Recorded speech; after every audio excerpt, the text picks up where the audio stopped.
नमस्कार दोस्तों, कैसे हैं आप सब। तो हम लोगों का प्रश्न है 690 का अभाज्य गुणनखंड क्या होगा।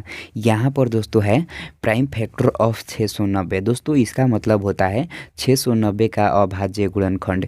तो चलिए दोस्तों हम इस वीडियो में 690 का अभाज्य गुणनखंड निकालते हैं और देखते हैं कि 690 का अभाज्य गुणनखंड यानी कि प्राइम फैक्टर क्या होता है। तो दोस्तों क्या करेंगे, इस संख्या को यहाँ पर लिख लेंगे कुछ इस प्रकार से। अब दोस्तों क्या करेंगे, इस संख्या को अभाज्य संख्या से यानी कि प्राइम नंबर से कटाएंगे और पूरी तरह से कटा देंगे। तो ध्यान दीजिएगा, देखिए यह जो संख्या है इसका इकाई का अंक यहाँ पर 0, इसलिए क्या करेंगे, इस संख्या को सबसे पहले हम 2 से कटाएंगे। क्योंकि दोस्तों हम लोग जानते हैं कि जिस भी संख्या के इकाई का अंक यदि 0 रहता है तो वह संख्या 2 से कट जाती है। ध्यान दीजिएगा दोस्तों, और हमारे साथ यहाँ पर कटाना भी सीखिएगा। देखिए दोस्तों यहाँ पर तो 6 है, तो दोस्तों क्या होगा, यह 6 जो है इस 2 से 3 बार में कट जाएगा क्योंकि द्वितीय ही 6 होता है। ध्यान दीजिएगा दोस्तों, यहाँ पर तो 9 है, तो दोस्तों हम देखेंगे कि 2 के पहाड़ा में 9 आता है। तो जैसा कि दोस्तों हम लोग जानते हैं कि 2 के पहाड़ा में 9 नहीं आता है, इसलिए क्या करेंगे, अब देखेंगे कि 2 के पहाड़ा में 9 से कम कोई अंक आता है तो वहाँ 8 आता है। कितने बार में, 4 बार में, क्योंकि 2 चौके 8 होता है। इसलिए दोस्तों हम क्या करेंगे, इस 9 को 8 बना देंगे। तो दोस्तों क्या होगा, इस 9 को 8 बनाने के लिए इस 9 में से इस 0 के पास 1 भेजना होगा। तो चलिए हम 1 भेज देते हैं। ध्यान दीजिएगा यहाँ पर तो 9 था, लेकिन 9 में से जब हम इधर 1 भेज देते कितना हो गया, 8 9 हो गया। अब क्या होगा, यह 8 जो है यह 2 से 4 बार में कट जाए क्योंकि 2 चौके 8 होता है। ध्यान दीजिए दोस्तों, देखिए इस 0 के आगे 1 लग गया, यानी कि 1 और 0 मिलकर कितना हो गया, 10 हो गया। तो अब क्या होगा, यह 10 भी इस 2 से 5 बार में कट जाए क्योंकि 2 5 10 होता है। ध्यान दीजिए दोस्तों, देखिए यहाँ पर 345 आ गया। तो देखिए यह जो संख्या है आप 2 से नहीं कट सकता। तो हम देखें क्या यह संख्या 3 से कटेगी।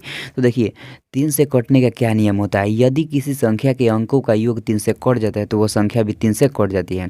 तो चलिए इस संख्या के अंकों को जोड़ते हैं और देखते हैं क्या 3 से कटता है। देखिए इस 3 में इस 4 को जोड़ेंगे तो कितना होगा, 7 होगा, और 7 में 5 जोड़ेंगे तो 12 होगा। तो देखिए 12 जो संख्या है वो 3 से कट जाता है 4 बार में, क्योंकि 3 चौके 12 होता है। इसलिए यह 345 जो संख्या है यह भी 3 से कट जाएगी। तो चलिए इसको 3 से कटाते हैं। ध्यान दीजिएगा दोस्तों, यहाँ पर तो पहले 3 है, तो दोस्तों क्या होगा, यह 3 जो है इस 3 से एक बार में कट जाएगा। यहाँ पर तो 4 है, तो हम देखेंगे कि 3 के पहाड़ा में 4 आता है। तो जैसा कि हम लोग जानते हैं कि 3 के पहाड़ा में 4 नहीं आता है, इसलिए क्या करेंगे, इस 4 में से इस 5 के पास से 1 भेज देंगे। ध्यान दीजिएगा यहाँ पर तो 4 था, लेकिन 4 में से जब हम इधर 1 भेज दिए थे कितना हो गया, 3 हो गया।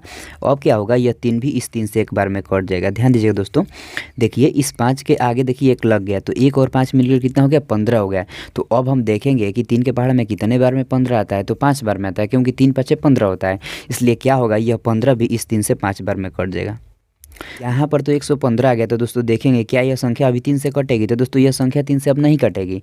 तो अब क्या करेंगे, इस संख्या को अब 5 से कटा देंगे, क्योंकि दोस्तों यह संख्या 5 से कट जाएगी। तो चलिए इसको 5 से कटाते हैं। ध्यान दीजिएगा दोस्तों, यहाँ पर तो पहले 11 है, तो दोस्तों हम देखेंगे कि 5 के पहाड़े में 11 आता है। तो जैसा कि दोस्तों हम लोग जानते हैं कि 5 के पहाड़े में 11 नहीं आता है, लेकिन 10 आता है। तो दोस्तों क्या करेंगे, इस 11 को 10 बना देंगे। तो दोस्तों इस 11 को 10 बनाने के लिए क्या करना होगा, इस 11 में से इस 5 के पास 1 भेजना होगा। तो चलिए हम भेज देते हैं। ध्यान दीजिएगा, यहाँ पर तो 11 था, लेकिन 11 में से जब हम इधर 1 भेज दिए तो ये कितना हो गया, 10 न हो गया।